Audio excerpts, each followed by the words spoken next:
Covid-19.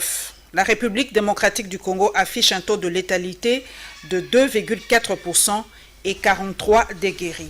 Donc pour le Covid-19, 32 contaminés et 223 guéris pour ce dimanche. Mesdames et messieurs, très heureuse donc de vous retrouver pour la rétrospective de la semaine.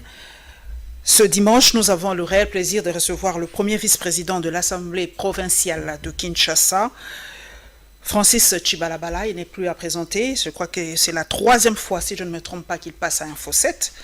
Donc, nous allons tout go commencer l'émission. Très heureuse de vous retrouver, Francis Tchibalabala. Le plaisir est partagé, madame. En vacances parlementaires, qu'est-ce que vous faites? Parce que de toutes les façons, il n'y a plus d'avion, donc vous ne pouvez plus voyager. Vous êtes contraint de rester à Kinshasa.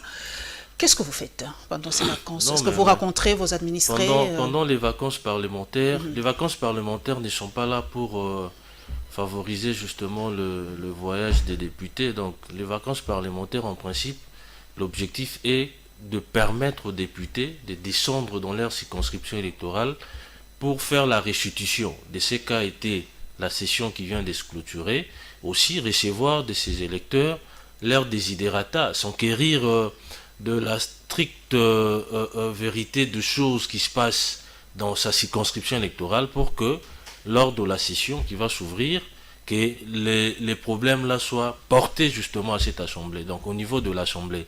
Donc ce n'est pas pour effectuer des voyages, etc. Donc qu'on ait fermé des frontières ou pas, nous avons toujours été à Kinshasa et au contact de Une nos petite électeurs. restitution, parce que vous parlez aussi, pas seulement aux gens de votre circonscription, je crois que c'est Massina, hein? Voilà. Ouvrez-vous un peu aussi une petite restitution de l'Assemblée provinciale en deux mots. Qu'est-ce que vous avez fait pendant la session précédente? Bon, la session de mars, nous l'avons ouvert les lundis, on l'a clôturé les lundis suivants, donc une semaine après, on a travaillé que pendant une semaine. Parce qu'en principe, la session de mars devait s'ouvrir le 30 mars pour aller jusqu'au mois de juin. Donc on avait clôturé le 29 juin. En principe, c'est 3 mois de session. Mais avec l'état d'urgence, on avait reçu la lettre du vice-premier ministre, ministre de l'Intérieur, demandant la suspension de tous les travaux dans les assemblées provinciales de la RDC. Et voilà pourquoi on ne pouvait pas ouvrir notre session. Donc il nous l'a permis juste une semaine avant la clôture. Et étant donné que la date de la clôture, c'est une date légale qui est prévue dans la loi, on ne devait que nous conformer à cette date-là. Nous avons clôturé. Mais si nous trouvons qu'il y a deux matières urgentes qui nécessitent impérativement que l'Assemblée puisse se réunir, nous allons convoquer une session extraordinaire. Je suis aussi de Massina. Les préoccupations des gens de Massina, eau, électricité, route et tout ça, quelles sont les doléances de cette population? Nous avons des sérieux problèmes dans ma circonscription électorale. Déjà, lors de la présentation de la loi budgétaire, de l'avis dans les projets d'édits budgétaires, excusez-moi, je me vois déjà à l'Assemblée nationale. Dans les projets d'édits budgétaires, nous avons tout fait pour réajuster, au fin de tenir compte aussi de desiderata ou de besoins de nos électeurs. À Massina, par exemple, nous avons des problèmes de canalisation d'eau. Il est un secret pour personne quand il pleut. En tout cas, il y a pratiquement la crue. Hein, il faut attendre quelques temps pour sortir. Dans les avenues sont pratiquement impraticables. Nous avons des problèmes d'insécurité. Ça, c'est vraiment récurrent. Des koulounas sont dans tous les coins des rues. Ça ne permet pas aux paisibles citoyens, qui sont nos électeurs, de pouvoir vaquer librement à leurs occupations. Au-delà de ça, nous avons des problèmes d'eau, des problèmes d'électricité, etc. Des problèmes de routes aussi. Donc nous avons fait savoir ça à l'exécutif provincial qui nous avait promis de faire quelque chose, mais jusque-là, l'exécutif n'a pas encore rencontré les attentes de nos électeurs.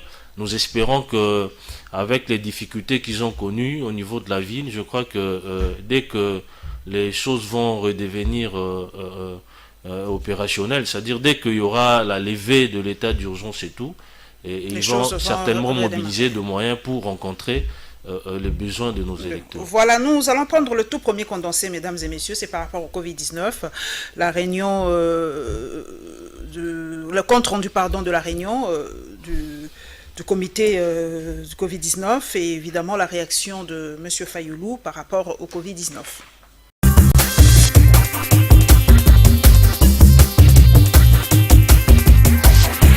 Nous avons eu 3 points à l'ordre du jour de cette réunion. Examiner la situation épidémiologique qui nous a été brossée par les professeurs Mouyembe ainsi que le vice-ministre de la Santé. Au jour d'aujourd'hui, nous sommes à près de 7179 cas déclarés, 176 morts. Nous avons ensuite passé en revue la situation du déconfinement de la commune de la Gombe.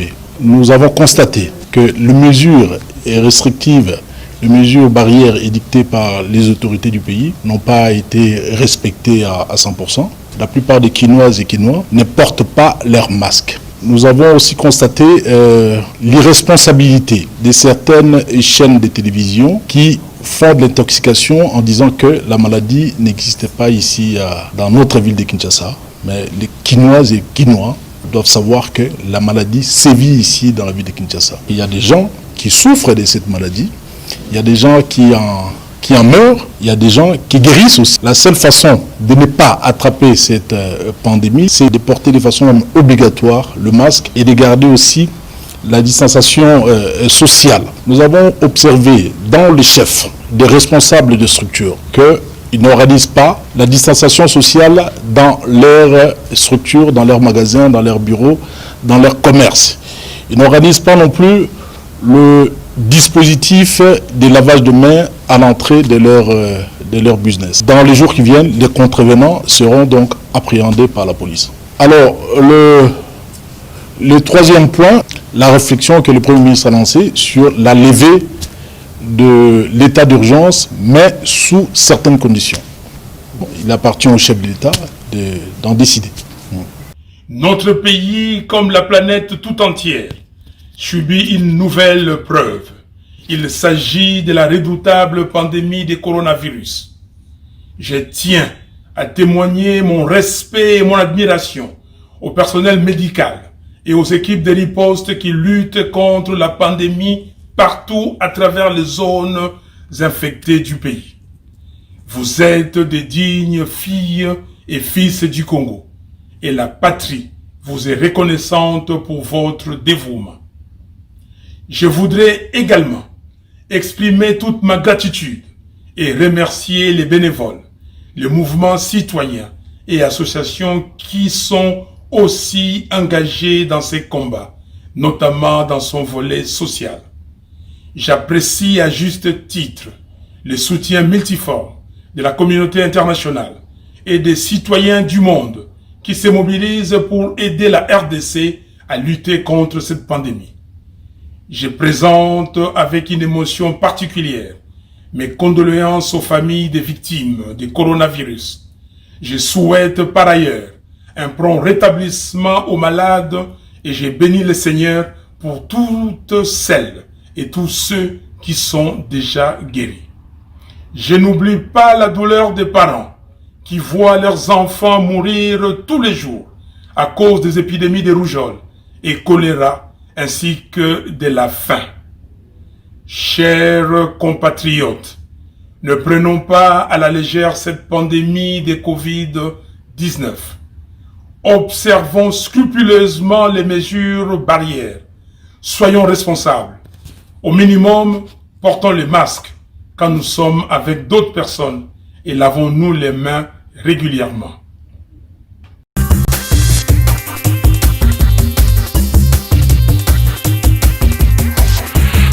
Francis, vous êtes élu de Massina, la Tchango. Jusqu'à aujourd'hui, 0 cas dans la Tchango. Comment expliquer cela? Je ne comprends. Moi, personnellement, je ne comprends pas qu'il y ait 0 cas de Covid dans la Tchango. Bon, je crois que moi, je ne suis pas technicien. Je ne sais pas vous donner de statistiques fiables. En tenons-nous à ce que les experts nous donnent comme statistiques, comme résultats. Et moi, je crois que au-delà du fait que les gens étaient un peu sceptiques par rapport à l'existence de cette pandémie ici au Congo, ce scepticisme grandissant qui était justement actionné par des déclarations irresponsables de certains politiques, mais il y a quand même une certaine prise de conscience de la part de nos populations qui, nonobstant le fait qu'ils sont en train de banaliser le fait que la maladie existe, mais ils prennent quand même des dispositions. Et aussi, c'est qu'il faut saluer les déconfinements. Vous en parlez avec votre base de cette maladie naturellement. Parce que nous avons suivi ce compatriote qui a dit que à Kinshasa, les mesures barrières n'étaient presque pas respectées. Nous vivons dans la Tchangou, nous voyons que les mesures barrières ne sont vraiment pas respectées. Il est certes vrai qu'il y a une certaine légèreté dans notre attitude. Nous habitons de la Tchangou, mais bon, c'est pas seulement la Tchangou, c'est même dans d'autres circonscriptions. Donc c'est ce que j'ai dit. Les gens étaient un peu dubitatifs par rapport à l'existence de la maladie dans notre pays, mais il y a quand même des précautions qui sont prises. Bon, c'est vrai que la distanciation sociale n'est pas du tout respectée, et même le port de masque n'est pas obligatoire, mais nous, en tant que leaders, en tant que politiques, nous passons vraiment notre temps à conscientiser cette population-là. Et si la maladie, vous savez, une maladie peut attraper une personne selon les données qui sont scientifiquement prouvées, mais il y a également des exceptions aussi. Donc vous pouvez avoir peut-être des anticorps qui sont résistants à la pandémie, ce qui fait que la maladie ne vous a pas attrapé alors que vous étiez au contact de la personne qui en était contaminée. Donc il y a beaucoup de facteurs que nous ne maîtrisons pas, mais s'agissant des résultats, on ne peut que jubiler parce que certains prédisaient l'hécatombe, surtout dans notre partie de la capitale. Donc je suis vraiment heureux en tant qu'élu des Machina, heureux en tant que leader à Tchangou pour que une fois de plus que la population prenne quand même conscience. Et je sais qu'il y a quand même des mesures barrières. Dernièrement, j'étais allé assister à la levée du corps à une morgue, malgré qu'il n'y avait pas la présence policière, mais tout le monde avait placé son masque, c'est que j'avais aimé personnellement. Donc même si les gens disent tout haut que la maladie n'existe pas, mais au fond d'eux, ils en sont conscients que la maladie existe parce que certains d'entre eux ont perdu des proches. Et même moi qui vous parle, j'en ai perdu suffisamment. Et voilà pourquoi nous prenons toujours des précautions. Et j'en appelle aussi à mes électeurs de continuer à en prendre des précautions, excusez-moi, pour que nous puissions freiner justement la contamination. Nous avons suivi Martin Fayoulou qui remerciait l'équipe de riposte de la Covid-19, mais ici nous avons suivi les grognes de cette équipe qui s'est dit être impayée depuis un certain temps, si je ne me trompe pas 3 ou 4 mois, impayée. Et ils sont démobilisés, ils veulent plus travailler. Vous ne pensez pas qu'on devait vraiment prioriser un peu pour ces gens qui sont au front, moi je le dis comme ça, au front, qui soignent nos malades, s'ils sont démobilisés, ben, il y aura propagation de oui, virus. Je crois que j'applaudis le discours de l'honorable Fayoulou, c'est un discours responsable, qui a tranché bien entendu avec de Madame Bazaïba par exemple, qui avait désorienté l'opinion publique, qui avait désorienté les Congolais, par rapport au fait que pour elle, il s'agissait d'une escroquerie pyramidale des autorités pour bénéficier justement des financements et tout. Donc c'est vraiment un discours responsable.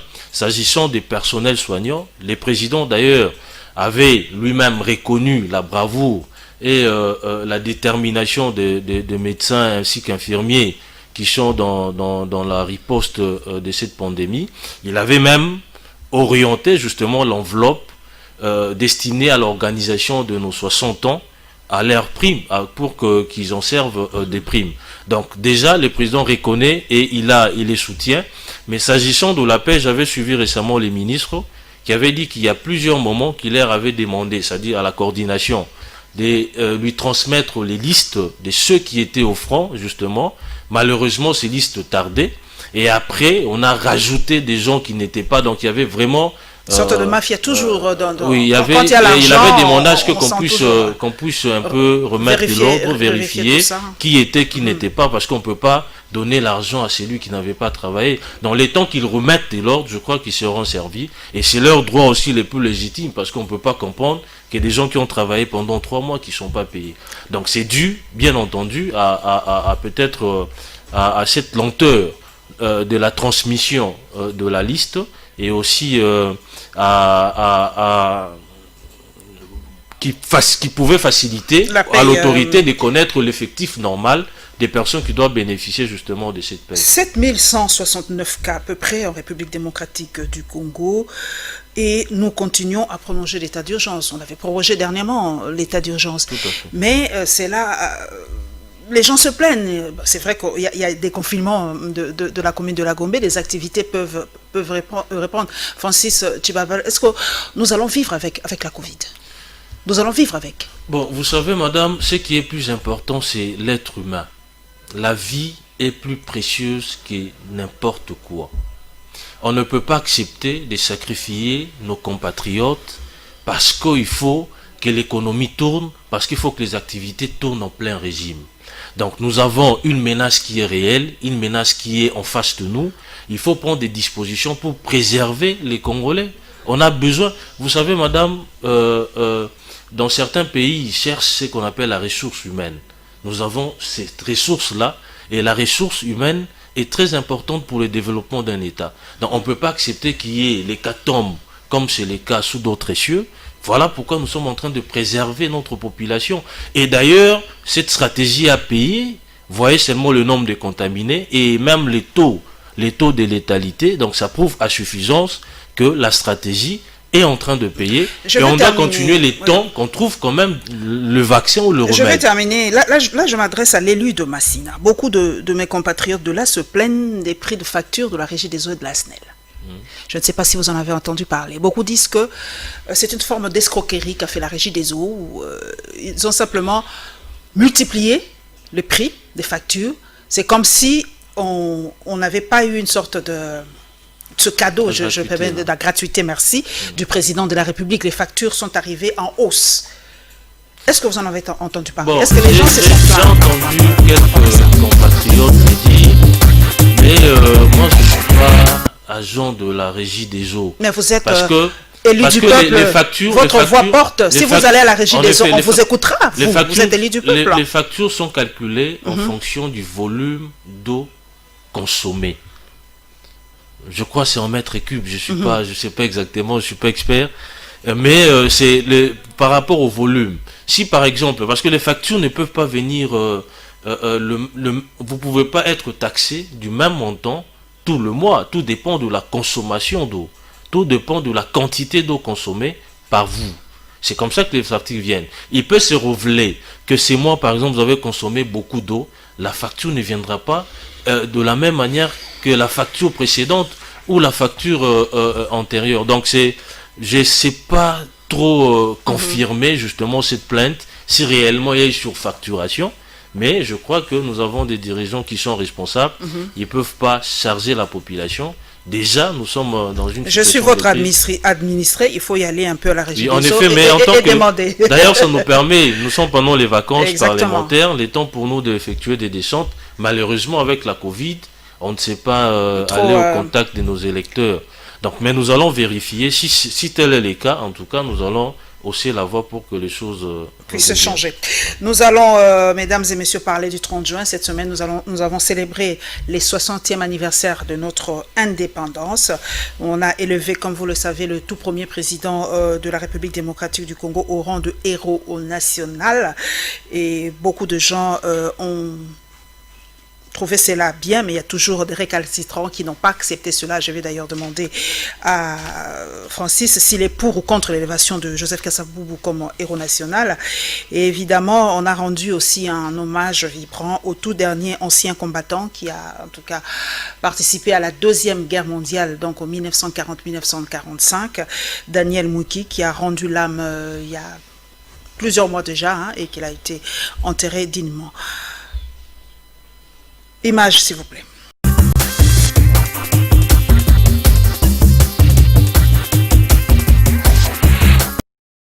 Il y a 60 ans, nos pères fondateurs, parmi lesquels Joseph Kasavubu et Patrice Lumumba, sont parvenus à concrétiser la profonde aspiration du peuple congolais à l'émancipation. Nous gardons tous en mémoire la belle histoire du 30 juin. Celle de nos deux héros au tempérament différent, mais tout aussi déterminés pour la cause de l'indépendance. À cet égard, il me paraît juste, 60 ans plus tard, de réconcilier ces deux approches et d'élever Joseph Kasavubu, longtemps oublié, au rang largement mérité de héros national. Dans le même ordre d'idées, je viens de signer l'ordonnance portant nomination du maire et du maire adjoint de Lumumba-Ville dans la province du Sankourou, rendant celle-ci effective et opérationnelle. Déjà avant l'indépendance, dans son discours visionnaire d'Accra en décembre 1958, Patrice Lumumba nous invitait à nous opposer de toutes nos forces à la balkanisation du territoire national sous quelque prétexte que ce soit. Effectivement, comme un serpent de mer, la menace de la balkanisation aura traversé l'histoire de ces 60 dernières années, la rendant tumultueuse et trouble sous l'instigation de puissances extérieures en complicité avec des enfants du pays et des pays voisins. Loin de briser notre volonté de vivre ensemble, je voudrais que les menaces contre notre pays raffermissent les liens historiques et le sentiment patriotique qui font de nous les fils et les filles de la grande nation congolaise au cœur de l'Afrique. Grâce à l'implication du chef de l'État et commandant suprême des forces armées, Félix-Antoine Tshisekedi, les hommages de la nation congolaise au premier sergent Daniel Myoki, ancien combattant de la Seconde Guerre mondiale 40-45, ont démarré ce lundi 29 juin 2020. Le numéro 1 du secteur, le ministre délégué à la Défense nationale chargé des anciens combattants Sylvain Mutombo Kabinga, a déposé une gerbe de fleurs devant l'effigie de l'illustre disparu au mémorial des anciens combattants à la place du rond-point Force publique. Au nom du commandant suprême et du ministre à la Défense nationale, nous avons tenu vraiment organiser une grande cérémonie pour montrer à la face du monde que l'armée congolaise n'a pas ignoré ou oublié ceux qui se sont battus au nom de leur sang pour la patrie. Nous nous sommes engagés de les décorer ainsi que ceux qui sont encore vivants parmi ceux qui étaient battus pendant la guerre 40-45. Puis, s'en est suivi d'autres autorités militaires et civiles ainsi que les membres de la famille du défunt qui, tous à leur tour, ont déposé leurs gerbes de fleurs et allumé les bougies en mémoire du premier sergent Daniel Myoki. Le professeur Daniel Voto parle ici d'une démarche pour la valorisation des hommes en uniforme qui a atteint ses objectifs. Une grande satisfaction parce que c'était ça notre combat. Nous avons voulu que Daniel ne passe pas inaperçu, qu'il ne puisse pas être enterré comme tout le monde parce qu'il a donné de sa jeunesse, il a donné de sa vigueur pour ce pays. Et comme les circonstances ont fait qu'il soit enterré le 30 juin, une date symbolique pour ce pays, c'est vraiment une grande satisfaction pour nous. Et nous remercions les autorités, soit les autorités militaires, les autorités de la République à haut niveau, qui ont permis que ça se passe ainsi. Un pari gagné aussi pour le patron des anciens combattants, Sylvain Mutombo, qui n'a ménagé aucun effort pour rendre des honneurs et hommages dignes de son rang à ces vaillants héros et membres du corps expéditionnaire à Gambela dans la Deuxième Guerre mondiale 40-45.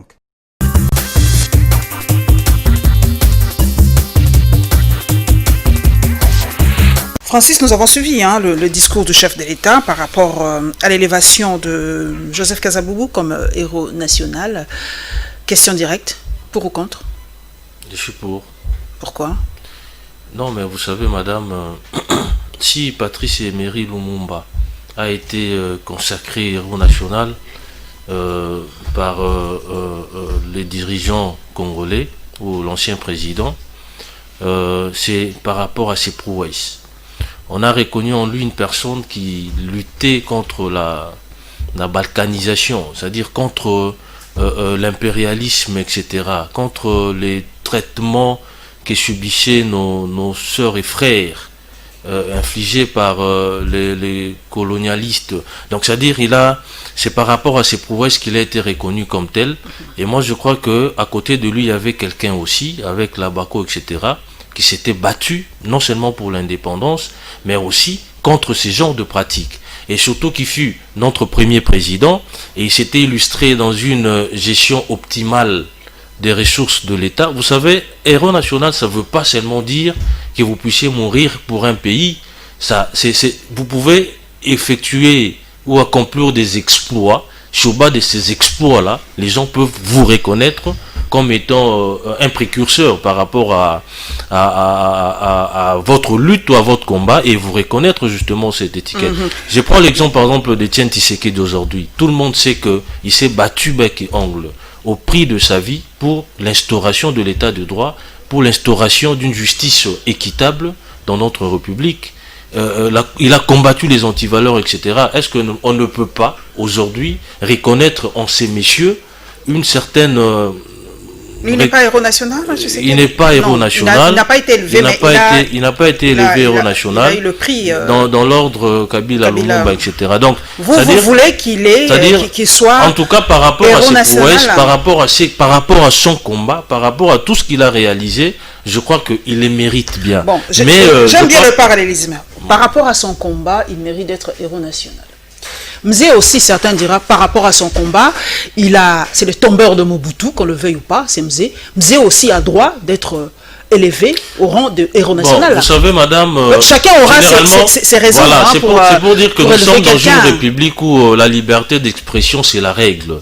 Ça veut dire, une autorité peut prendre une décision, et laquelle décision être contestée par ses compatriotes. Donc il y aura toujours des avis divergents, ça c'est une évidence. Il y aura toujours ceux qui seront pour, il y en aura aussi ceux qui en seront contre. Et le plus important, c'est de reconnaître les mérites des gens.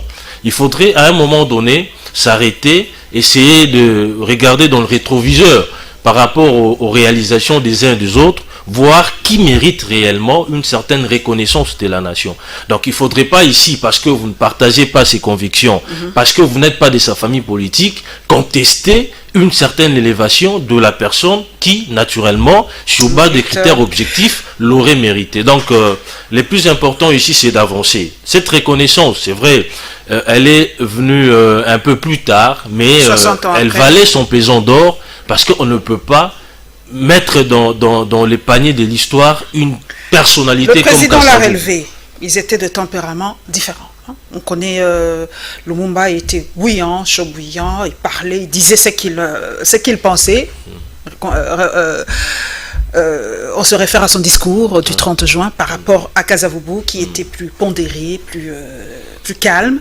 Mais on dit aussi, selon l'histoire, que c'est à cause de ces deux tempéraments que l'on a basculé dans la guerre pas la guerre, mais les troubles de 60-65. Vous vous rappelez, quand les politiciens ne parvenaient pas à se mettre ensemble, qu'il y a eu un troisième larron qui est sorti et qui a pris le pouvoir tout bêtement, j'ose le dire aujourd'hui, en 1965, parce que les politiciens ne s'entendaient pas. Alors aujourd'hui, l'histoire, comme on le dit, n'est qu'un perpétuel recommencement. Alors aujourd'hui, j'ose vous poser cette question, Francis. Est-ce que, avec tout ce qui se passe aujourd'hui, les tensions, les problèmes, les gens qui ne s'entendent pas et tout ça, est-ce qu'il n'y aura pas un troisième larron qui sortirait dans ses eaux et qui prendrait le pouvoir tout bêtement comme Mobutu en 65? Moi, j'aime bien le parallélisme parce que l'histoire est là, ça nous aide à comprendre. Je n'aborde pas les choses je vous en prie. De votre manière. Donc je souhaite vraiment pas faire ces parallèles-là, personnellement, parce qu'il faut comprendre que certains comportements de nos jours sont moyenâgeux, sont vraiment dépassés. Aujourd'hui, avec l'évolution de la société, l'évolution du monde, on ne peut plus parler, par exemple, de coups d'État. Ça, c'est vraiment, il faut oublier complètement. Donc, il n'y a aucun État aujourd'hui. D'ailleurs, on a vu plusieurs coups, je crois 2-3 coups d'État ont été effectués en Afrique, mais il y a eu de voix concordants d'ailleurs qui ont demandé à ce qu'il y ait retour à l'ordre constitutionnel. Okay. Donc aujourd'hui, aucun État ne peut soutenir une quelconque rébellion. Donc c'est vraiment dépassé. C'est comme la colonisation aujourd'hui, c'est comme les tortures. C'est-à-dire que ça évolue avec les temps. Et les temps où nous sommes aujourd'hui, on ne peut plus parler de ces choses. Mais vous savez, dans toute famille, les problèmes ne manquent pas. Nous sommes en train de gérer l'État. Certains les gèrent avec des états d'âme. C'est naturel que nous puissions nous retrouver dans cette situation-là. Mais j'ai profité de votre micro pour interpeller tous les politiques à considérer que nous avons tous une seule colonne vertébrale, qui est la République démocratique du Congo, pour qui, bien entendu, nous devons mouiller nos maillots, travailler justement pour son épanouissement. Donc on ne peut pas ici, pendant que tous nous nous reconnaissons Congolais, s'entre-désirer pour des intérêts catégoriels, ce qui n'est pas acceptable. Le plus important, c'est de voir de l'avant, c'est d'avancer, parce que notre population n'attend pas de ces guéguerres. Notre population a besoin que ces problèmes trouvent satisfaction, et son problème ou leurs problèmes ne trouveront satisfaction que par les actions coordonnées, efficientes justement de l'exécutif, de ceux qui sont censés gérer l'État. Donc on n'a pas besoin de toutes ces guerres et je vous assure qu'il n'y aura rien qui va se passer. Merci Ce beaucoup sont juste des tensions, de nous rassurer. mais déjà il y a accalmie. Francis, merci de nous rassurer, de rassurer cette population. Le chef de l'État a mis l'accent sur l'indépendance. On est indépendant depuis 60 ans. Ça, c'est un fait. Mais aujourd'hui, on se rend compte que nous sommes... comment je peux m'exprimer? Nos frontières sont devenues hyper poreuses aujourd'hui. Presque 7 pays voisins sont dedans, dans notre pays. Et moi, ce qui me choque personnellement, il y a même les Sud-Soudanais aujourd'hui qui osent entrer chez nous, violer nos femmes, brûler nos villages et piller. Les Sud-Soudanais, s'il vous plaît. Alors, lors du Conseil de ministres, le chef de l'État parle de diplomatie. Ça énerve beaucoup, parce que les gens qui viennent chez nous tuent, pillent, violent. Mais nous parlons de diplomatie. Est-ce que ce n'est pas une sorte de, Francis, de faiblesse, je ne sais pas, est-ce que nous sommes incapables de faire la réciprocité? Vous entrez chez nous, vous violez, nous entrons chez vous, vous violez. Qu'est-ce qui manque à notre armée pour faire la réciprocité? Bon, madame, c'est vrai que les instruments internationaux autorisent dans pareille situation de répliquer. Donc nous sommes dans une situation d'autodéfense pratiquement, exactement, de légitime défense. Mais vous savez, la guerre ne résout toujours pas le problème. La partie qui fait l'objet justement d'incursions, etc., c'est une partie qui n'a pas encore, qui échappe encore au contrôle du gouvernement, au contrôle de notre armée. Vous-même, vous savez que la partie Est, juste aujourd'hui, il y a des postes, il y a des groupes armés, etc., il y a des tueries. Mais le gouvernement est en train de faire son possible pour essayer d'éradiquer justement ces genres de trucs. Donc, sur le plan diplomatique, ce n'est pas mauvais. Vous savez aussi que la diplomatie peut résoudre beaucoup de problèmes en amont comme en aval. C'est-à-dire, si nous constatons réellement qu'il y a nos frontières sont poreuses, bon, c'est dû au fait que peut-être que ces parties-là ne sont pas encore entièrement contrôlées par notre armée. Mais si nous constatons que ça devient récurrent, on peut, le chef de l'État, avec son costume de premier vice-président, je crois, de l'Union africaine, il peut peser de son poids pour résoudre le problème sur le plan diplomatique. La guerre n'apporte toujours pas de solution. On a plusieurs fois les États-Unis, ils n'ont jamais trouvé de solution. Donc aujourd'hui, c'est plus les volets diplomatiques qui est en train de porter ce fruit. Et s'il faut opter pour justement pour cet aspect de choses, moi je n'en vois pas d'inconvénient. Et je sais que ça va passer, c'est juste un fait de paille, ça va passer. Et nous allons recouvrer justement notre paix. Un an que le président de la République était allé à Djougou, ça va faire une année. Et aujourd'hui, on compte plus de 3000 morts. Déjà. À Djougou. Et je me rappelle de la phrase du chef de l'État, il a dit qu'il était prêt à donner sa vie pour qu'il y ait la paix à l'est de la République. Alors nous espérons vraiment que d'ici là, la paix reviendra, comme vous avez dit, que c'est un feu de paille. Vraiment qu'on protège ne fût-ce que la population, parce que là, les images sont assez horribles et poignantes. Nous avons vu... l'hommage rendu à ce dernier ancien combattant qui a participé à la Deuxième Guerre mondiale. Il était à Gambela en Éthiopie. Nous avons vu les hommages. Moi, j'aime toujours aller à contre-courant des choses. Quand il était vivant, qu'est-ce qu'on en avait fait? Quand il était vivant, je ne sais pas, j'ai vu les conditions dans lesquelles il vivait. D'ailleurs, je remercie M. Voto, qui est assistant à l'EFACI, qui avait d'ailleurs fait réaliser ces documentaires. C'était d'ailleurs grâce à lui qu'on a su d'ailleurs qu'il y avait encore 2 survivants de la guerre mondiale, de la Deuxième Guerre mondiale. C'est ça, on rend hommage qu'aux morts et jamais aux vivants. Bon, on les déplore. C'est une mauvaise pratique, mais heureusement, ces hommages, il les a bénéficiés sous les règnes du président Félix. Il vous souviendra il ne cesse d'insinuer que l'homme congolais doit être au centre de son action. Vous savez, notre public doit être reconnaissant vis-à-vis des gens comme les sergents Daniel Mwiki. Donc, il faudrait quand même que, c'est ce que je venais de dire tantôt ici, il ne faut pas teinter notre raisonnement ou nos considérations de certaines considérations partisanes.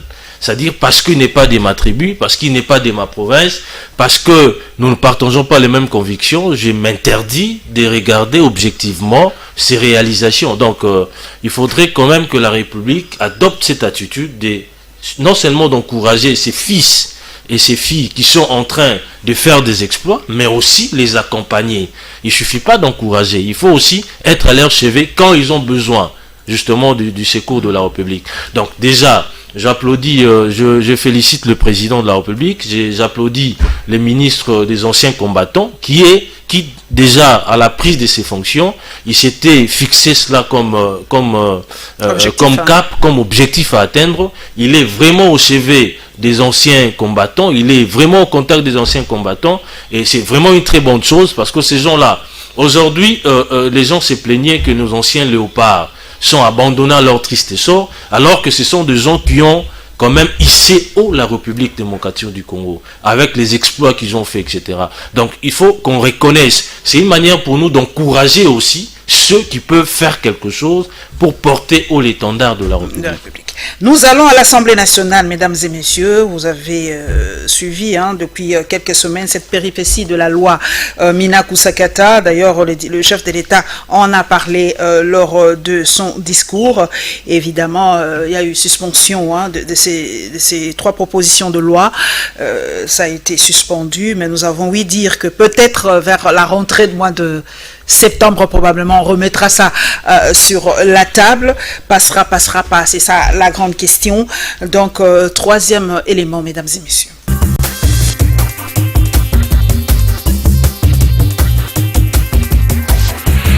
La PAJ, telle qu'on vient de l'apprendre ensemble avec vous, a terminé son travail technique et a transmis au bureau. Mais à la suite de la réunion que nous avons eue, à laquelle nous avons été invités, il est apparu que non seulement les 3 propositions de loi, mais toutes les 6 propositions qui sont actuellement en instance, pour des raisons de timing, étant donné que la session prend fin dans quelques jours, il ne sera donc pas possible d'analyser de manière très approfondie des lois qui intéressent la population, de sorte qu'il a été jugé nécessaire, et en suivant la procédure, que ces lois soient présentées en plénière, certainement à la session prochaine.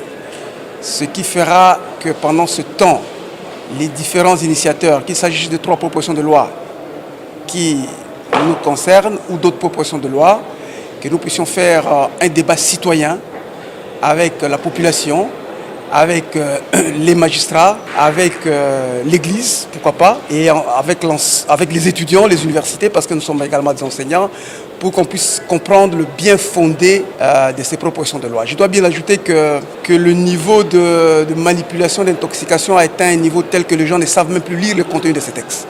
Donc nous allons donc profiter de ce moment de répit pour faire comprendre à la population que le contenu n'est pas anticonstitutionnel et qu'il n'y a ni cynisme ni malice dans les différentes propositions qui ont été présentées.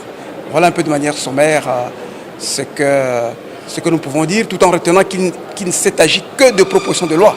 Une proposition de loi n'est pas une loi. Le processus poursuit son cours, ça passera d'ici jusqu'au Sénat, du Sénat jusqu'au président de la République jusqu'à la Cour constitutionnelle et ainsi de suite. Donc nous ne sommes qu'au niveau des propositions, mais que cela se fera mieux à la session prochaine.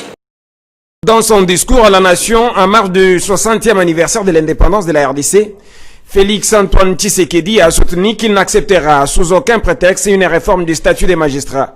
Une position saluée par Henri Christian Longenja, secrétaire exécutif du collectif 24. Un sentiment de satisfaction parce que le chef de l'État a écouté aussi la voix de la sagesse, parce que ces lois-là, comme société civile, nous avons dit que ce sont des lois antidémocratiques et qui viennent réduire vraiment le pouvoir de la justice et que ça ne pouvait pas passer et que société civile, nous disons, pas que c'est à ces lois-là, pas que c'est à la désignation des animateurs de la CENI pour l'instant que le FCC veut forcer, et lorsque le chef de l'État vient dans ce sens-là, nous pouvons que lui applaudir. Pour Jérès Sanjola, le chef de l'État doit veiller aux réformes qui encouragent l'éveil judiciaire et non à bloquer le pouvoir judiciaire. L'éveil judiciaire que nous assistons maintenant, nous l'encourageons. Donc il ne faudrait pas qu'il y ait des lois ou des propositions de loi ou des réformes dans les sens à restreindre ou à bloquer, à freiner cela. Donc le chef n'a pas dit qu'il n'est pas d'accord pour les lois Minaku. Donc ce qu'il faut relever ici, c'est que ce que Minaku et Sakata ont fait, Sakata est juste un travail parlementaire. Toutefois, Ces deux personnalités félicitent le président de la République d'avoir élevé l'ancien président Joseph Kasavubu au rang des héros national. M. Kasavubu, c'est parmi nos pères de l'indépendance. Malheureusement, il a été oublié pendant très longtemps. Dieu merci, le chef de l'État l'a reconnu. C'est quelqu'un qui a fait ses preuves, surtout dans l'orthodoxie et la bonne gouvernance. Joseph Kasavubu, c'était un modèle de la gouvernance et que nous pensons qu'au lieu de se limiter seulement à lui élever au rang des héros nationaux, pourquoi pas les pays puissent les consacrer, même créer un prix Joseph Kasavubu pour la bonne gouvernance. Signalons que le chef de l'État a, dans son adresse à la nation, soulevé tous les problèmes de l'heure auxquels les Congolais font face.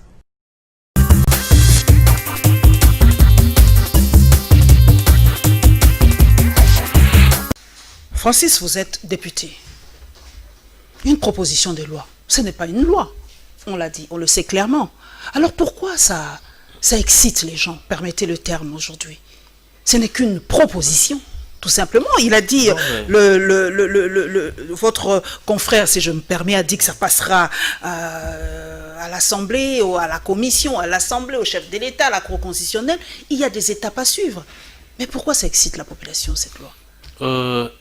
Une proposition de loi, c'est pratiquement une loi après avoir suivi toute la procédure. Okay. Il s'agit d'une loi organique, c'est-à-dire quand l'initiative de la loi vient du député, on l'appelle proposition de loi. Quand ça vient de l'exécutif, c'est un projet de loi.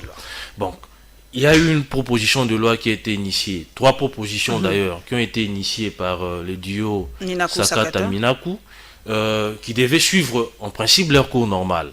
L'Assemblée, etc., les Sénats, en principe l'avis d'abord, l'avis du gouvernement, parce que c'est le gouvernement qui va mettre en application cette loi, qui va veiller à l'exécution justement c'est ça la procédure à suivre. En principe, ils doivent envoyer ça au gouvernement pour l'avis. Le gouvernement doit donner son avis. Je prends un exemple, je suis par exemple, comme député provincial, j'initie une proposition d'édit, par exemple, qui mettrait le gouvernement provincial en difficulté d'exécuter justement les attendus de cette proposition d'édit. Voilà pourquoi il faut d'abord que l'avis arrive. À moins que l'avis ne vienne pas, malgré que les gouvernements soient saisis justement par la présidente de l'Assemblée. Mais on a vu ce qui s'est passé. Le problème, c'est que, vous savez, vous pouvez avoir des bonnes intentions, mais lorsque vous faites des choses en catimini, tout le monde sait que le gouvernement n'avait pas donné son avis. On a envoyé un avis favorable au nom du gouvernement, alors que ces 3 propositions de loi n'ont pas été débattues au sein du gouvernement. Il a triché, le ministre de la Justice a contourné le gouvernement. Qu'est-ce que les initiateurs de ces propositions de loi cachent? Voilà, c'est les soupçons. Lorsque vous n'avez rien à vous reprocher, vous faites votre travail des parlementaires. Ce qu'ils ont fait, c'est leur travail des parlementaires. Mais pourquoi il faut faire des choses dans la précipitation? Pourquoi il faut faire des choses en catimini, etc. Et les gens deviennent soupçonneurs. Même si la loi était bonne, justement, automatiquement, les gens seront très dubitatifs par rapport à cette loi. Froidement. Donc, déjà, la télé, c'est le temps, pardon. Froidement. Est-ce que cette loi est antidémocratique, anticonstitutionnelle? Est-ce que cette loi, qu'est-ce qu'elle a de mal? Non, en tout cas, sans parti pris. Non, objectivement, cette loi viole la Constitution de la République. Dans plusieurs de ses dispositions. Par exemple, lorsqu'on confie la discipline de magistrat à un ministre, par exemple, ça c'est du ressort du Conseil supérieur de la magistrature. Le ministre peut nommer justement de magistrats, même à titre provisoire. Non, ça c'est du ressort du président de la République. Donc il y a des choses qui violent la Constitution. Il y a des dispositions qui violent la Constitution et on ne peut pas laisser passer comme ça. La population, vous savez que la souveraineté revient au peuple. La population peut peut faire ombrage, comme elle peut empêcher justement l'élection d'une loi, le vote d'une loi, excusez-moi. Donc déjà, ces propositions de loi violent la Constitution, mais aussi la manière dont les initiateurs ont procédé, ça a éveillé les soupçons, et là l'opinion qui pense que ces propositions ont été initiées pour s'attirer une certaine protection, on fait allusion aux anciens dignitaires, donc à ceux qui avaient géré une certaine protection, n'ont pas du tout tort. Aujourd'hui, nous commençons à leur donner raison parce que tout porte à croire, c'est pour ça, c'est pour ces raisons-là que ces propositions de loi ont été initiées. Donc, vous, comme Francis Tchibalabala, je sais que vous êtes de l'UDPS, beaucoup disent que simplement, vous combattez cette loi-là simplement parce que leurs initiateurs sont du FCC. Si c'était quelqu'un si c'était quelqu'un de l'UDPS ou de CASH qui avait proposé cela, vous savez, il n'y aurait pas eu d'ailleurs, ça n'allait pas passer parce que nous sommes un parti politique organisé. Lorsque vous avez une proposition de loi, la proposition de loi doit avoir l'aval de votre groupe parlementaire, c'est-à-dire de votre parti politique. Vous ne pouvez pas en électron libre aller initier une proposition de loi ou une proposition dédiée. Donc déjà, en amont, il faut que cette proposition soit censurée à l'interne. Qu'on voie est-ce que la proposition est telle conforme à la Constitution. Est-ce que la proposition est dans le sens d'accompagner les chefs de l'État? Parce que le chef de l'État avait, lors de son discours d'investiture et dans tous les grands forums, dit qu'il faut une justice indépendante. Il faut l'instauration d'un État de droit. Est-ce que le fait que les magistrats seront contrôlés par les ministres, les ministres auront le pouvoir d'ordonner aux magistrats d'engager les poursuites et d'arrêter les poursuites contre une personne, n'est-ce pas que ça... C'est pas ça la République des juges dont se plaint Madame Mabunda, par exemple, parce qu'il a dit, vous donnez aussi trop de... Parce qu'aujourd'hui, on arrête à un tour, on va en parler d'ailleurs tout à l'heure, on arrête sans procédure, un ministre, on se réveille le matin, on envoie des policiers, des militaires, on arrête un ministre sans suivre la procédure. Les magistrats, les juges en font un peu trop parce qu'ils ont un excès de pouvoir sans une... institution de contre-pouvoir. Il y a les conseils supérieurs de la magistrature est là pour veiller aux faits et gestes de magistrats. Du moment que cet organe ne s'est pas saisi contre un magistrat, je pense qu'ils sont en train de faire leur travail dans les stricts textes de loi c'est pas la sur République base des juges. desquels ils se fondent. Donc, nous n'allons pas vers la République des juges. Ce n'est pas la République des juges, madame. Vous savez, dans ces pays, l'impunité était devenue... avait dépassé vraiment les bornes, l'impunité. Si notre pays est ce qu'il est aujourd'hui, c'est à cause de l'impunité, à cause des détournements, à cause de la gabégie, à cause du clientélisme, du népotisme, etc.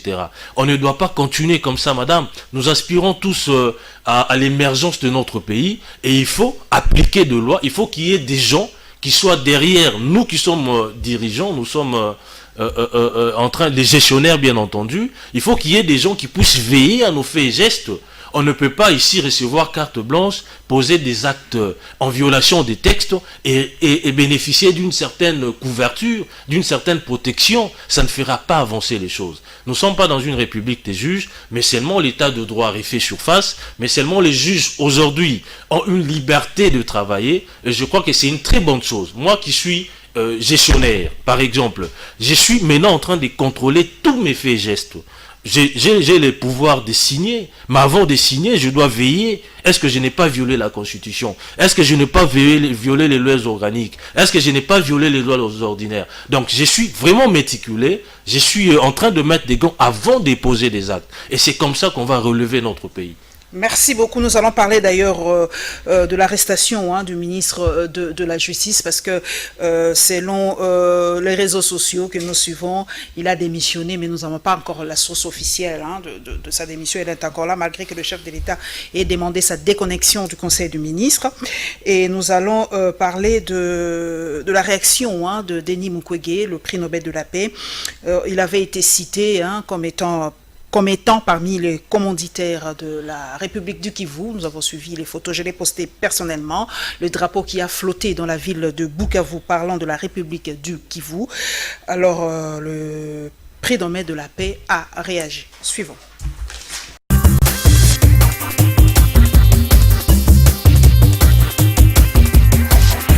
De Depuis quelques jours, circulent sur les réseaux sociaux de messages appelant à la création d'une soi-disant République du Kivu. Un projet dénué et d'essence qui ne rencontre ni les intérêts du peuple, encore moins ses aspirations. À en croire le docteur Denis Mukwege, ce jeudi 10 juillet 2020, les instigateurs de ces projets ont publié illégalement son nom sur la liste de membres du prétendu gouvernement. D'où sa désapprobation face à ces agissements.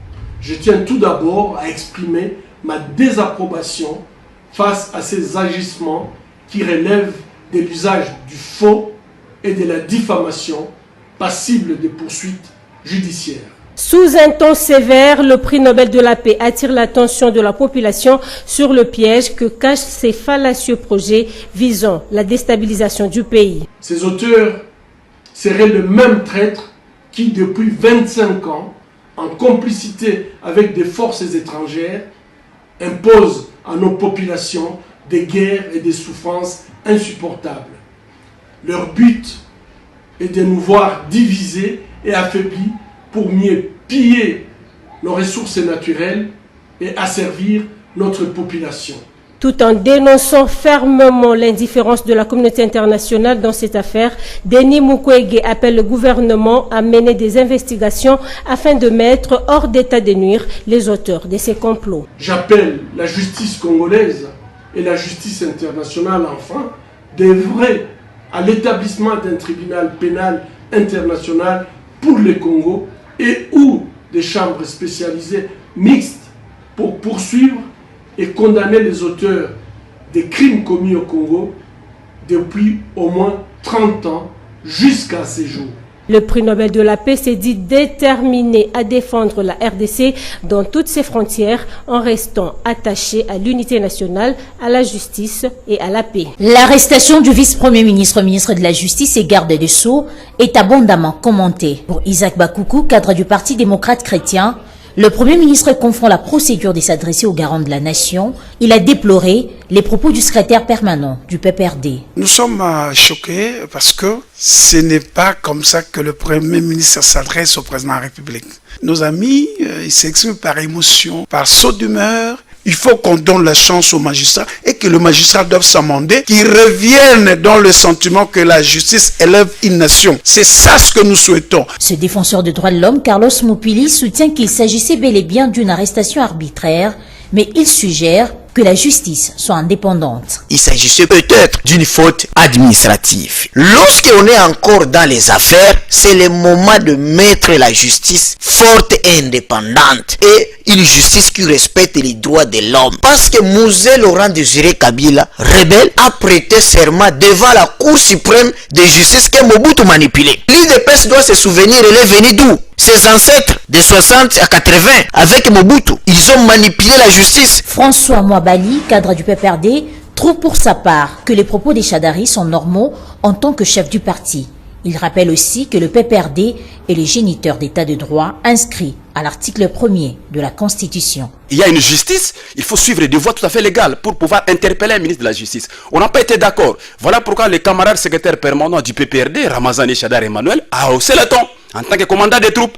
Il dit si nos amis ne sont pas d'accord avec la coalition, qu'ils nous disent nous allons partir avec la cohabitation. On ne peut pas vouloir une récupération politicienne et malveillante d'un fameux état de droit à confondre avec une république de règlement des comptes. Ici est de noter que la réforme de la justice congolaise initiée par quelques députés du FCC est à la base de la tension observée au sein de la classe politique congolaise.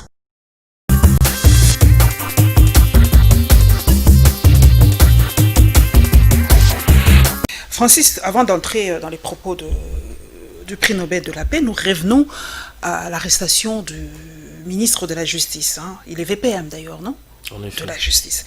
Donc beaucoup disent la procédure n'a pas été respectée. Il a été arrêté comme un vilain monsieur, comme un voleur, sans le respect de la procédure. C'est pour ça que M. Chadari s'est énervé, s'est élevé, a dit non, trop c'est trop, si vous ne nous respectez pas, fini la coalition, entrons en cohabitation. Bon, madame, vous savez, les gens ont tendance à jeter les discrédits sur notre justice et c'est à dessein qu'ils le font. Pourquoi? Parce qu'ils sont en déphasage avec l'évolution de choses. Ils pensent que nous sommes dans l'ancien temps où la justice était muselée, la justice était instrumentalisée, etc. Ils gardent encore le vestige, justement de... Je vous arrête. La main sur le cœur. Dites-nous, aujourd'hui, la justice n'est pas instrumentalisée. Non, je vous arrête. Non, je vous réponds tout de suite. Est-ce qu'aujourd'hui, la main sur le cœur, la justice congolaise n'est pas instrumentalisée? Je ne pense pas. Ok. Je poursuis, madame. Vous savez, les vices des procédures, on les constate partout, même aux États-Unis, en France, dans des vieilles démocraties. Ça existe toujours.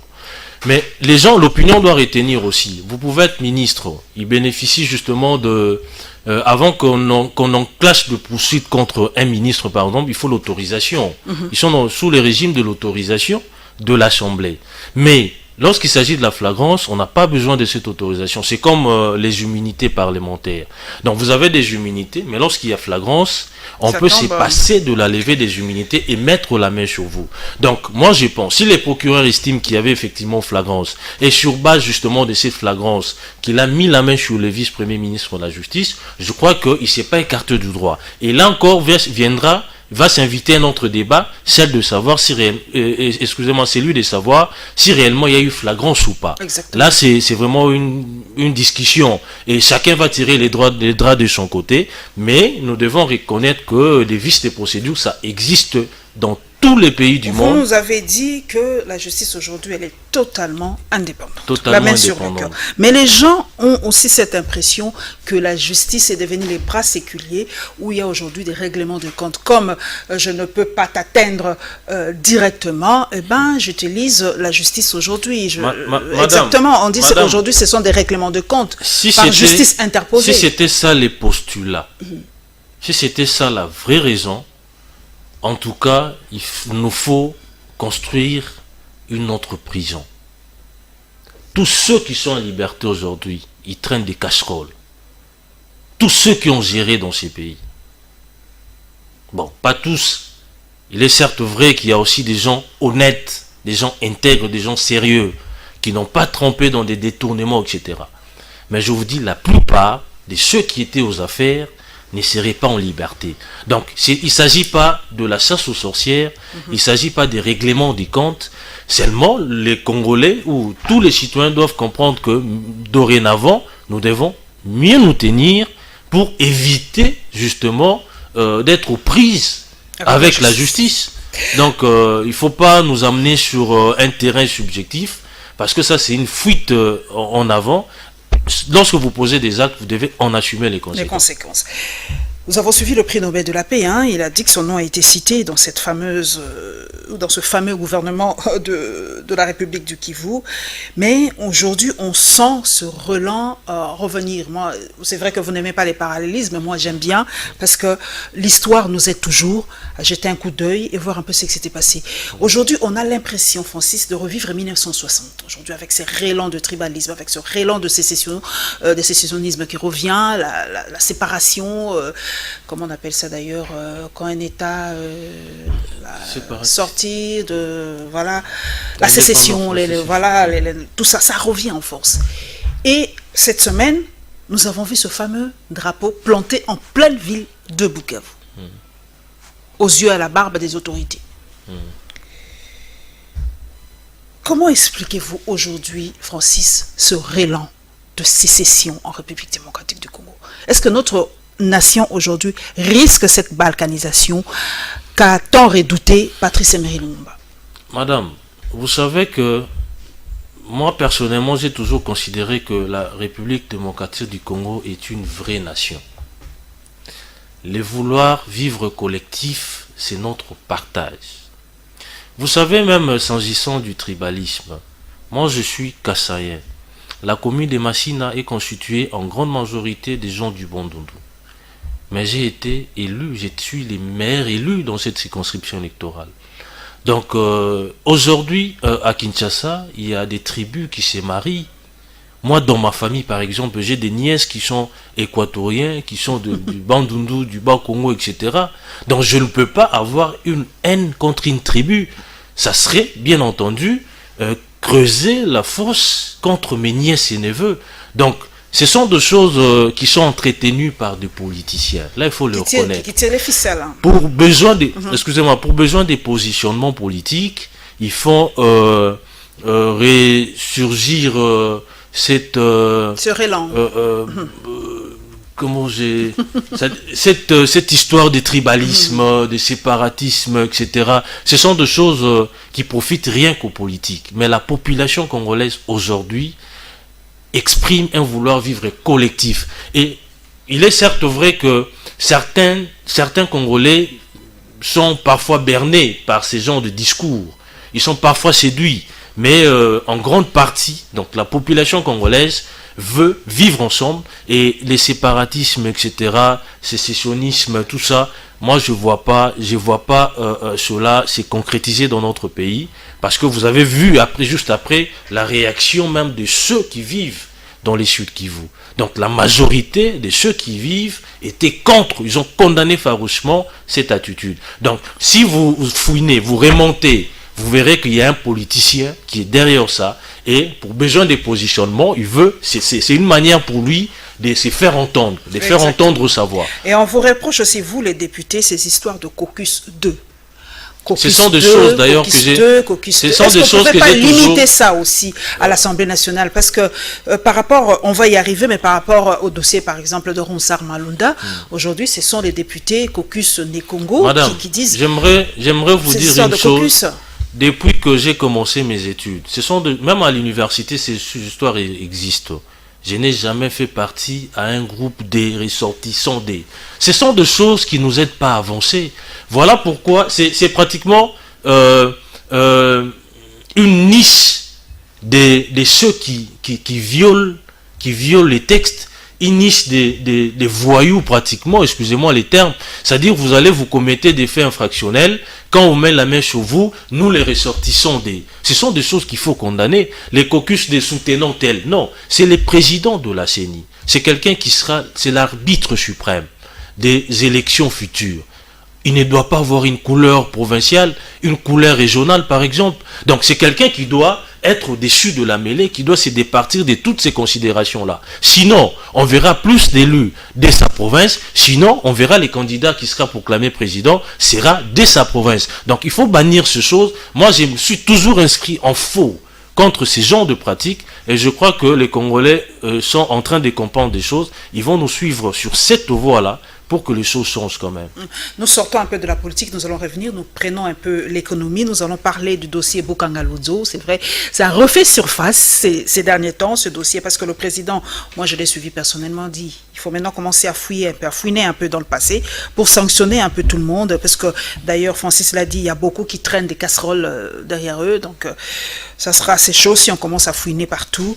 Et nous avons aussi la plainte de Global Witness, hein, donc voilà, nous allons en savoir un peu plus tout à l'heure, et évidemment la réaction de Franck Diongo par rapport à la dette de FAI, parce que beaucoup disent que les tenants du FCC veulent s'approprier la magistrature parce que ce dossier FPI risque en tout cas de leur coûter très très très cher. Suivons.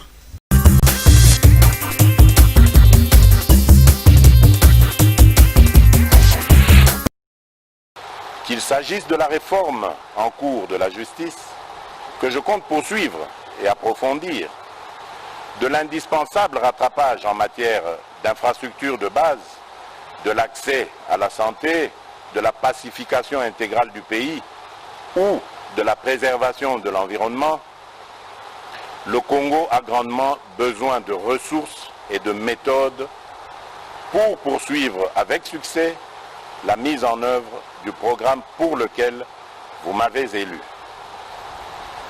Je souhaite que l'expérience douloureuse révélée au cours du procès en rapport avec le programme des 100 jours tourne définitivement la page de la longue série de projets et programmes qui, à travers l'histoire de notre pays, ont donné lieu à d'importants coulages des ressources publiques en toute impunité. Je pense notamment au projet de Bokanga-Ludzo, aux multiples cessions d'actifs miniers, aux projets de construction d'infrastructures routières, aéroportuaires et j'en passe. Le défi du Congo Le défi du peuple congolais, c'est de sortir de la répétition pour s'inventer un destin. À tout prix, nous devons y parvenir et nous allons y arriver. J'appelle le gouvernement de la République à engager des réformes sur l'ensemble de la chaîne de la dépense, afin que nos ressources publiques soient désormais mieux préservées et mieux utilisées. Dans un article publié le 1er juillet 2020 par Zoomeco.net, on y trouve une copie de la plainte d'Afriland First Bank Congo déposée auprès de la Cour d'appel de Paris mettant en cause Global Witness et PLAF, deux structures internationales connues pour leur lutte contre la corruption et que d'aucuns présentent comme étant proches de l'homme d'affaires George Soros. Afriland First Bank, par le biais de ses avocats, reproche à ces organisations internationales le vol, l'abus de confiance, le chantage, la corruption, la dénonciation calomnieuse, le recel, la violation du secret bancaire, le faux et usage de faux avec circonstances aggravantes de bandes organisées. Selon les premiers éléments d'enquête révélés par les avocats d'Afriland First Bank Congo, il est à noter par exemple que des fichiers volés dans cette banque ont été falsifiés par deux anciens employés en échange d'avantages provenant probablement de PLAF, en complicité avec Global Witness dans leurs enquêtes contre l'homme d'affaires juif Dan Gettler. Le conseil d'Afriland Bank dit avoir versé dans sa plainte 4 attestations, témoignages passés devant notaire en RDC en provenance des représentants d'ONG. Ces pièces indiquent toute la manière dont l'enquêtrice senior de Global Witness proposait de verser de l'argent aux agents de l'administration locale afin d'obtenir des documents administratifs et commerciaux en RDC concernant un client de la banque. Ces témoignages précisent que les propositions financières étaient faites par Global Witness aux ONG pour que ces dernières l'aident à récolter des informations de nature confidentielle concernant un de ses clients. Ces ONG ont même menacé de porter plainte à l'honneur et à la considération de la banque elle-même si des secrets, notamment bancaires, ne sont pas révélés à Global Witness et PLAF. De fait que dénonce Afriland First Bank qui désormais compte sur la justice parisienne pour être rétablie dans ses droits.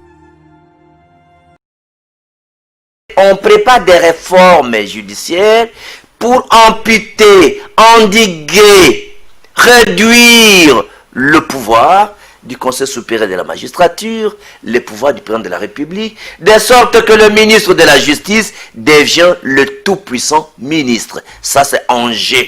Premier enjeu. Deuxième enjeu.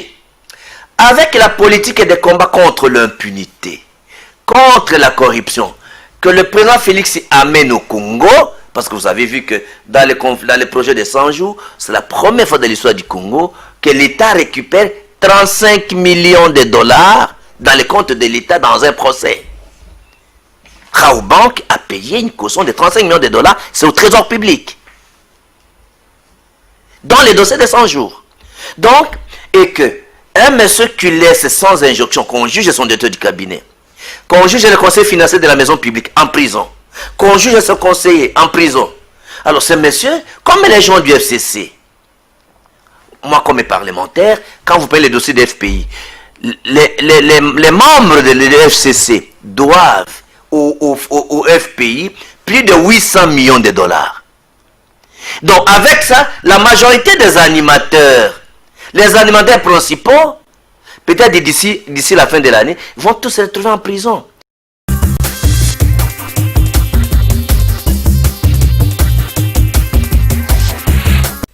Francis, c'est pas un rétropédalage du chef de l'État par rapport au dossier Boukangalonzo, par rapport à la réouverture probable de plusieurs dossiers mettant en cause certains cadres du FCC? Bon, c'est pas du tout un rétropédalage. Moi, je crois que le président a été très mal compris. Lorsque le président avait dit qu'il ne va pas fouiner dans les passés, c'était tout simplement dire qu'il n'y aura pas chasse aux sorcières. C'était tout simplement, il voulait tout simplement dire qu'il ne va pas régler des comptes aux gens. Mais dans l'entretemps, il n'a pas muselé la justice.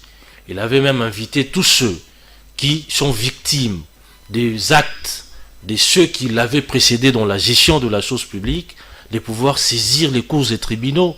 Donc, on n'a pas muselé la justice. Donc, ça n'a rien à voir avec le fait que la justice ne peut pas enquêter sur la gestion passée. Ça n'a rien à voir. Donc, lui, en tant qu'individu, il ne va pas fouiner vers le passé. Ça veut dire, il ne va pas régler des comptes à ceux qui ont tué des combattants des l'UDPS, à ceux qui ont mis son père en résidence surveillée pendant une année, à ceux qui ont empêché l'expression l'expression démocratique de membres du parti ainsi que de la population.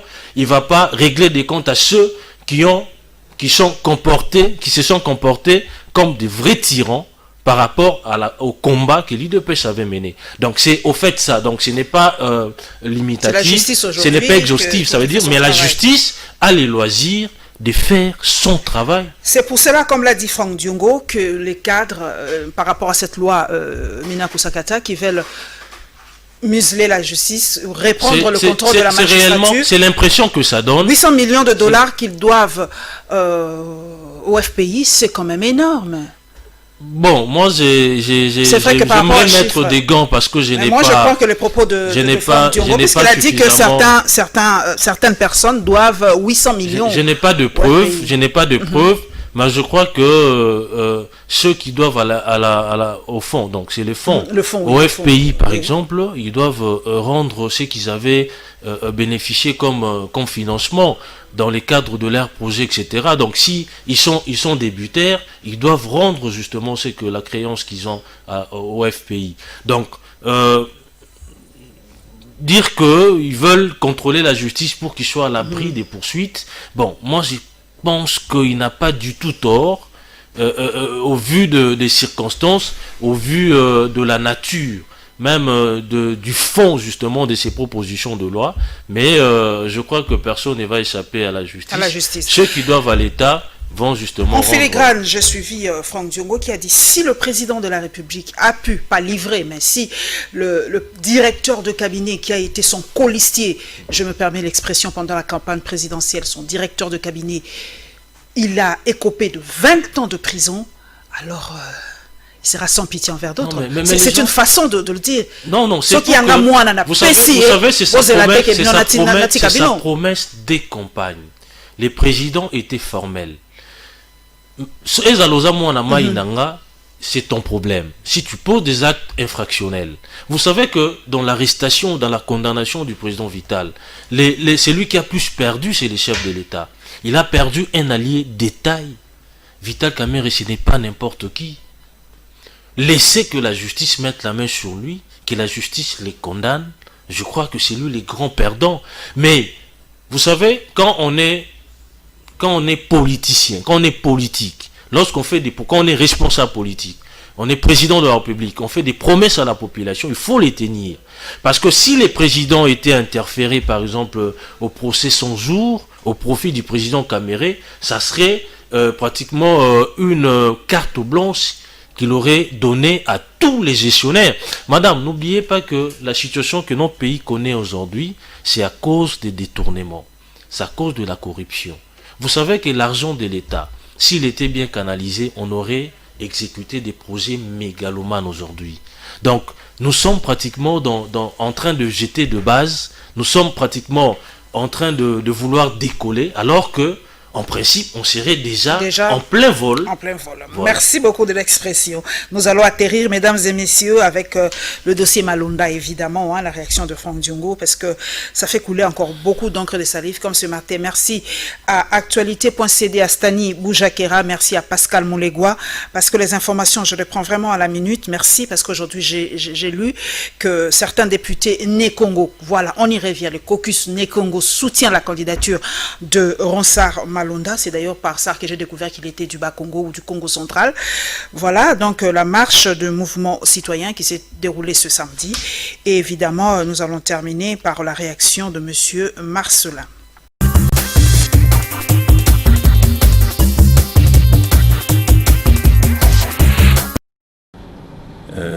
Je suis catholique praticien.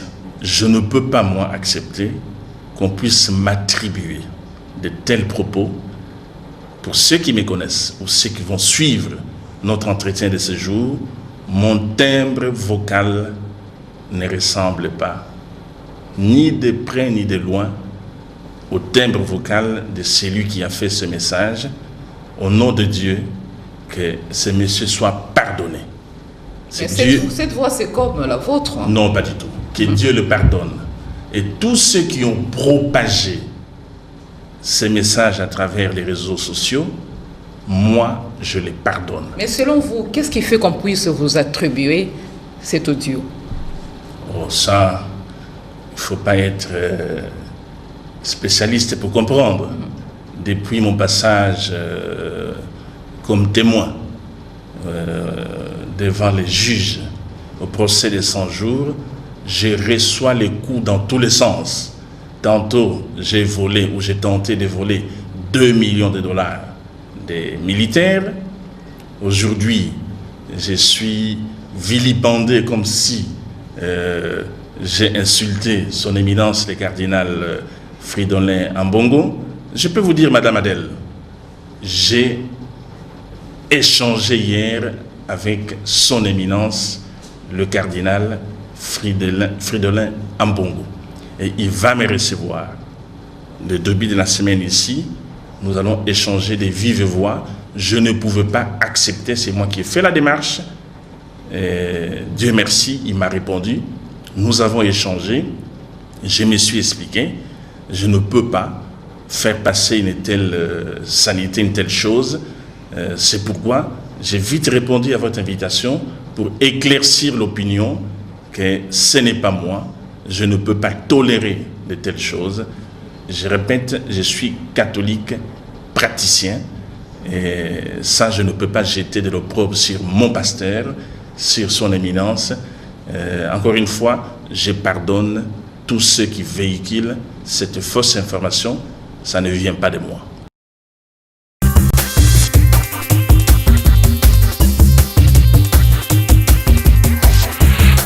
Francis, nous sommes en train d'atterrir. Nous allons terminer par ce dossier de Ronsard Malonda.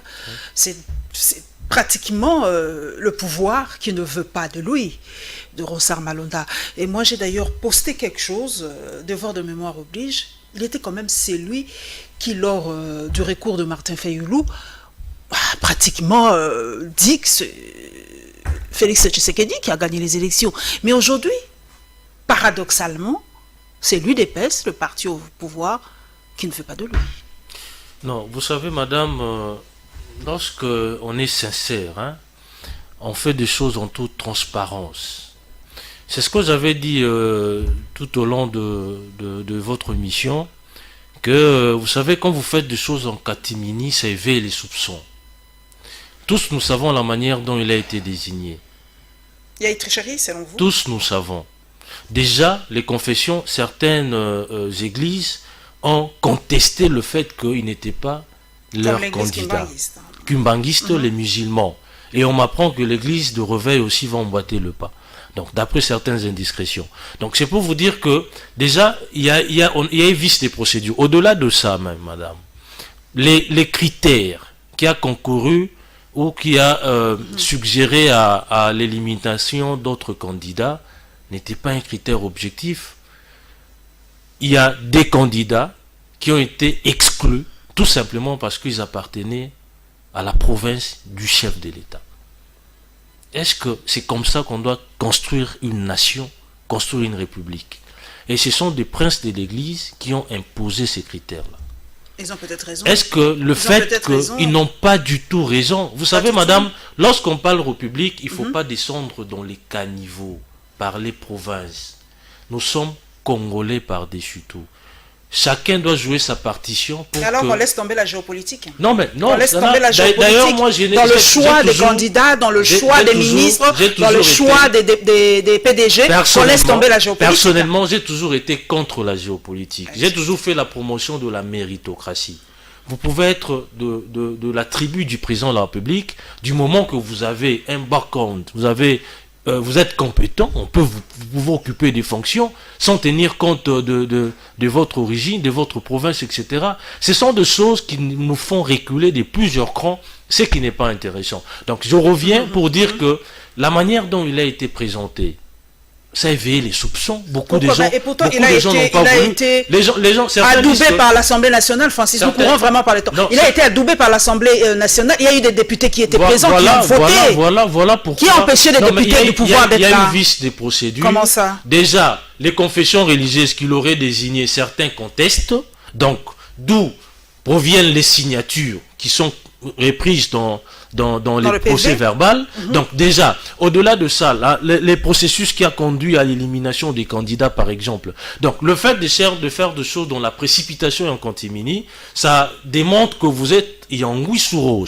Comme si vous cachez de choses. Je ne connais pas son appartenance. En tant que membre de la CENI, il n'appartient pas à un parti politique. Il y en a qui disent qu'il a défendu le président Félix. Non, il n'a pas défendu le président Félix. Il a défendu les résultats de la CENI. Parce que lui, étant arbitre, vous avez proclamé le président Félix comme élu, vous avez les devoirs de venir défendre vos résultats. Il n'a pas défendu les présidents. Exactement. Parce que si par exemple, il disait que ce n'est pas les présidents qui étaient élus, il entrerait en contradiction avec les résultats qui ont été rendus publics. Donc, il n'a pas défendu les présidents, il a défendu les résultats sortis des urnes et officialisés par la CENI. Donc, il faudrait que les gens c'est simplement la procédure de son choix qui pose problème. Bon, aujourd'hui, les mouvements citoyens marchent d'ailleurs pour qu'on l'écarte, mais on a l'impression qu'il est presque comment le choix est déjà, le vin est déjà tiré. Non, le vin n'est pas tiré. Vous avez suivi les présidents dire que, d'ailleurs c'est une décision du Conseil des ministres, il faut aplanir les divergences, il faut respecter la procédure de désignation. Et en principe, on devait investir tous les membres du bureau, pas seulement. Pourquoi seulement les présidents? Pourquoi seulement il faut faire des choses, de passage en force, etc. Nous, UDPS, le 9, nous serons dans la rue, parce que c'est une expression démocratique. On ne peut pas nous interdire de manifester notre désapprobation par rapport à un candidat, par exemple. Nous allons marcher le 9. J'en profite d'ailleurs pour inviter tous mes électeurs à descendre dans la rue le 9 pour que notre voix soit entendue. Ça ne veut pas dire, parce que nous sommes au pouvoir, qu'on ne peut pas contester ce que le pouvoir est en train de faire. Donc, c'est notre droit le plus subjectif. Nous allons marcher pour contester ces désignations. Et moi, je serai merci beaucoup, Francis. J'aimerais bien relever une question vraiment directe. C'est vrai qu'on me dit, accordez-moi simplement une minute, c'est une question assez importante. Vous invitez toujours vos administrés, ceux qui vous ont élus, de marcher quand il s'agit de vos intérêts politiques. Non, il s'agit Mais pas pourquoi Francis Tibalabala n'inviterait pas ses administrés à marcher quand il y a augmentation du prix de pain, j'aimerais vous dire quand il y a augmentation du prix de l'essence, quand il y a augmentation du prix de la facture de la régie des eaux, vous n'invitez jamais la population à marcher. Mais quand il s'agit de vos intérêts à vous politiques, vous demandez aux gens de marcher. J'aimerais rectifier. Là, il ne s'agit pas de nos intérêts. Vous savez que notre pays a connu des crises de légitimité. Des crises de légitimité. Et les élections qui se sont succédées n'ont pas rassuré les uns les autres. Nous savons que, vous savez, ça va nous éviter des contestations lors des élections de 2023. Vous savez qu'il y a des gens qui étaient élus, mais qui n'ont pas été proclamés. Comme l'a dit monsieur certains députés. Le secrétaire, en fait, comment il s'appelle nous en connaissons. Qu'ils ont été nommés. Qui l'a dit, mon Dieu, c'est quelqu'un de l'UDPS qui l'a dit, le nom m'échappe avec les députés, certains députés étaient nommés, etc. Je n'emprunte pas son vocable, mais seulement, je vous dis qu'il y a des gens qui ont été élus, mais qui n'ont jamais été proclamés. Pourquoi? Parce que l'arbitre n'était pas l'église au milieu du village. C'est maintenant qu'il faut jeter le base. Et ça va nous éviter des contestations inutiles. Aujourd'hui, certains disent que le président Félix n'a pas été élu sans apporter de preuves. D'autres disent qu'il a été élu. Mais nous voulons en 2023. Le président lui-même, d'ailleurs, c'est son credo. Il souhaite qu'il y ait des élections libres, démocratiques et transparentes. Les élections qui vont rassurer tout le monde. Et voilà pourquoi il faut, déjà en amont, bien faire les choses. On ne doit pas gober ce qui a été fait dans la précipitation pour que demain, nous puissions résoudre encore des problèmes qui vont surgir. Merci Francis Tibalabala. Donc le 9, c'est le 9 juillet. Donc il vous invite dans la rue. Et ce n'est pas un problème qui concerne l'UDPS, ça concerne tous les Congolais. Vous demain, par exemple, je vous prête les ambitions. Vous pouvez être candidat député et qu'au vu des résultats récoltés dans le bureau de vote, vous vous rendez compte que vous êtes en tête des listes. Mais lorsqu'on proclame les résultats, on proclame d'autres personnes. Vous ne serez pas content. J'irai dormir à la Cour suprême. Voilà. Comme l'a fait Cherubert Okende et les autres. Merci Francis Chibalabala d'être passé à la barre. Merci beaucoup.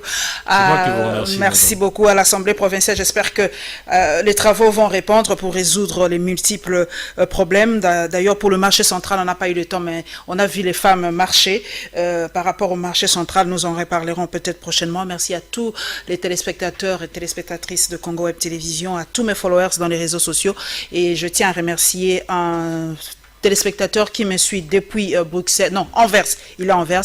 Moïse Glodiem, merci à toi de suivre Congo Web Télévision depuis Anvers, en Belgique. On se retrouvera, mesdames et messieurs, avec le même plaisir le dimanche prochain. Inch'Allah.